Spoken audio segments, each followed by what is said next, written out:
Tignan niyo tong si Alucard, parang naka-no cooldown na. Sa videong ito, explain ko sa inyo kung ano ang mga pagbabago na paparating sa mga emblem at roaming blessing na makaka-apekto sa atin sa game. Pero syempre bagong lahat, kung di ka pa nakafollow sa aking page, baka naman.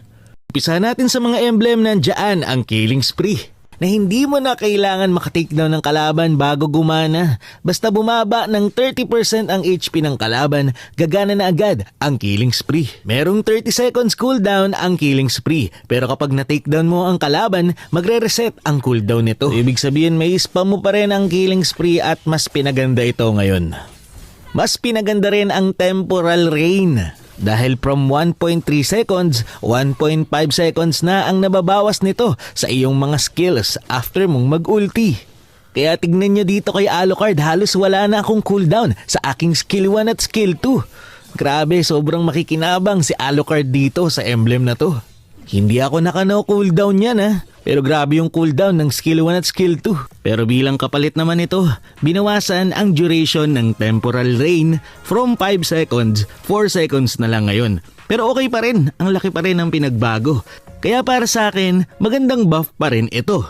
Yung Focusing Mark naman, na buff din. Tingnan nyo, ang normal na damage ko sa kalaban ay 461. Pero dahil naka-focusing mark yung Pharsa, naging 488 ang damage ko.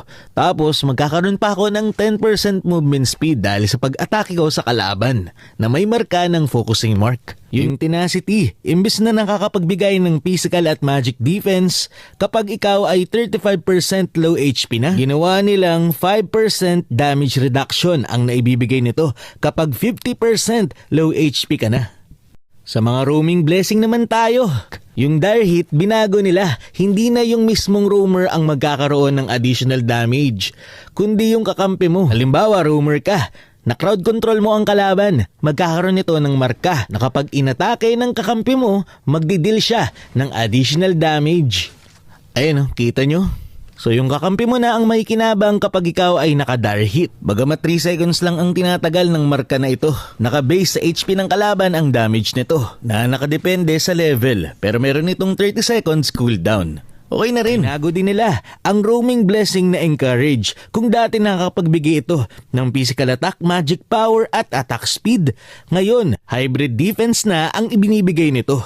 12 to 30, depende sa level. So mas kukunat na kayo kapag ito ang gamit ng inyong tank. Imbis na damage, kukunat ka. Ano bang mas okay sa dalawa? Anong masabi mo sa mga patch na ito? Okay ba kung itutuloy ito ni MLBB? Lamang for this video, maraming salamat sa panonood. And to God be the glory.